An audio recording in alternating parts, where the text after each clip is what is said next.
What's up mga kabit? This is Marvin Fabies. Again, ang pag-uusapan natin ngayon is trading by request. Ang dami nagtatanong ano ba yung ginagamit ko na platform or exchange pagdating naman sa forex, commodities, yung mag-trade ako ng gold, no? Dami nagtatanong eh. Alam naman ng lahat na pag-usapang crypto, Binance yung ginagamit ko. Pero this time, kung gusto nyo na mag-suggest ako ng platform na reliable pagdating sa forex na maayos, lalo na sa na beginner friendly or user friendly pagdating sa forex, gold, commodities, indices at kung ano-ano pa, ang maire-recommend ko talaga is XM. Bakit? No? Ito, i-announce natin ngayon na meron silang 100% deposit bonus. Ayan, nakalagay dito. Ano ba ibig sabihin ng 100% deposit bonus? So, let's say, kunyari, nag-deposit ka ng $10 or let's say $50. Nasa 250 pesos yan or $50.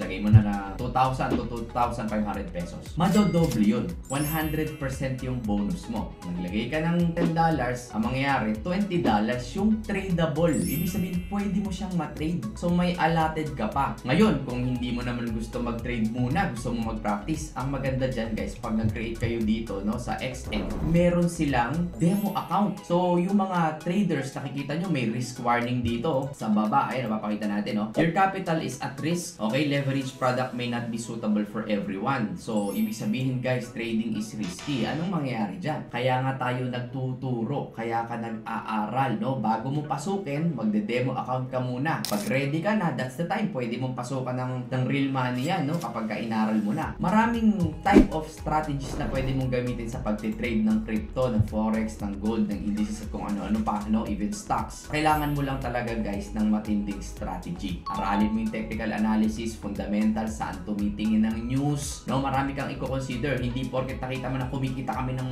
malaki dito, aatake at papasok ka na agad, no? Kailangan mo syempre aralin na maigi. But again, okay na. Let's say naaral mo na, no? Marami kang pwedeng pagpilian na mga accounts dito. So, bukod doon, guys, no? Meron kasi silang mga standard account, may mga ultra low, silipin natin mamaya. Pero gusto ko munang banggitin itong bonuses nila. Again, pag naglagay ka dyan ng real money, madodoble 100%. Up to 500 yan, ha? At ang matindi doon, guys, ito, take note, plus 20%, no? Deposit bonus up to 10,000. So, let's say naubos mo na yung $500 na deposit bonus, up to $10,000, 20% yung maidadagdag doon sa account mo. Let's say nag-deposit ka ng $1,000 o 50,000 pesos yan. O 20% nun or $200, okay, may additional ka na tradable. Yung profit niyan, pwede mo syempreng i-withdraw.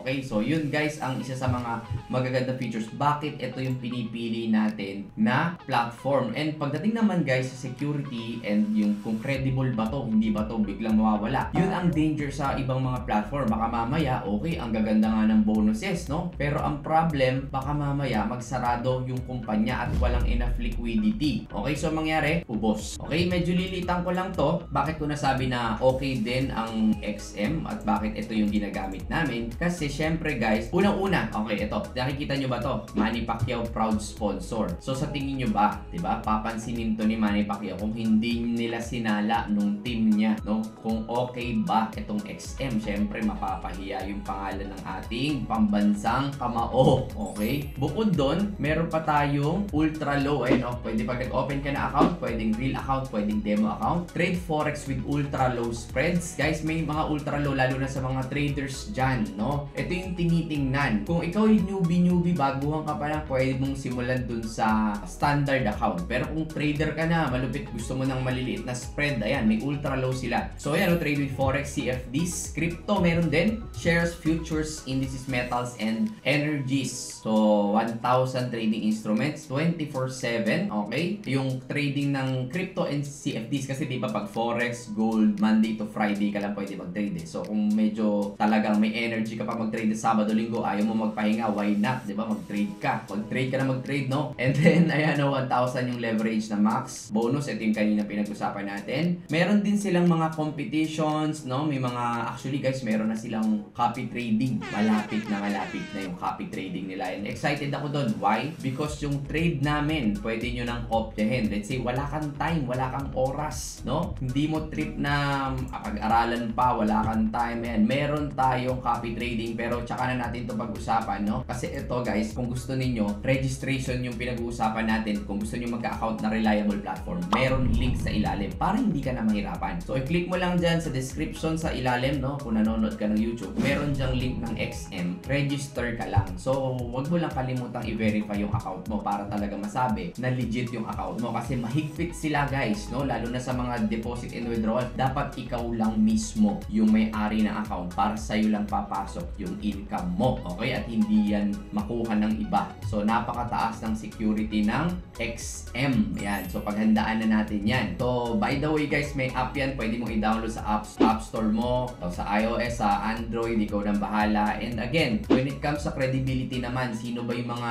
regulators, no? Andyan ang FSA, FCA, meron siyang SISEC, ASIC, no? Kung hindi nyo alam yung ASIC guys, ito yung nagre-regulate, no, ng mga broker sa Australia. Ayan, ang dami ko nagiging problem before. Nako po, dun sa ibang platform, nag-deposit ako ng 200,000 USDT. Hindi ko na makuha kasi naligaw, no, yung gateway. So mag-ingat tayo, kailangan careful talaga. Kaya nga dapat mga reliable yung ating mga platform. So anong mangyayari, sinong takbuhan mo? Etong mga regulators na to, like kunyari si ASIC, pwede mo siyang sumbungan, no? O kaya yung mga financial commission, no, na pwede mong habulin yung mga broker na yan. So kailangan importante yan. Good thing nga, no, na may mga regulators sila sa FSA, FCA, SISEC, ASIC. So yun ang mga tinitingnan ninyo. And by the way, kung naguguluhan kayo, nahihirapan kayo, don't worry kasi meron sila dito na 24/7 support. Okay, napakadali nilang ma-reach, no? Kahit na madaling araw yan, kontakin mo lang yung support, napakadali nilang kausapin at hingan ng tulong. So kung gumagamit ka ng MT4 or MetaTrader 4, MetaTrader 5 sa PC mo, sa cellphone mo, ayan, pwedeng-pwede nandito lahat. Yung web, XM ready rin, i-download mo lang, no? Huwag mo kalimutan yung link nandyan sa description, no? Para mabilis. So ayoko na masyado pahabain tong video na to. Ang point lang naman, kung gusto nyo ng reliable na broker na ginagamit namin for trading ng forex, ng indices, XM yung pwede natin gamitin. And hindi lang yun, nakakatulong ka pa, no? XM supports the Manny Pacquiao Foundation. Ayan, mababasa mo dito. Even orphans, kung mahilig ka talagang tumulong sa mga tao, ayan, andyan, no? Hindi lang to puro pera, may puso din ang XM. Ayan, no? Latest XM Group Awards, ang dami. Nako, check nyo lang yung website, andyan sa description, no? Hindi ko na to masyado papakita sa inyo. But again, mag-start tayo ngayon magturuan. May course din ako na available, yung Cryptoverse nandyan, basic, yung mga nandyan, and mag-start na tayo mag-upload ng mga advanced. Yung gusto nyo malaman pa yung mga iba-ibang strategies sa pagtitrade, ipapasok natin doon. Pero libre rin naman sa YouTube ko kung gusto nyo, wala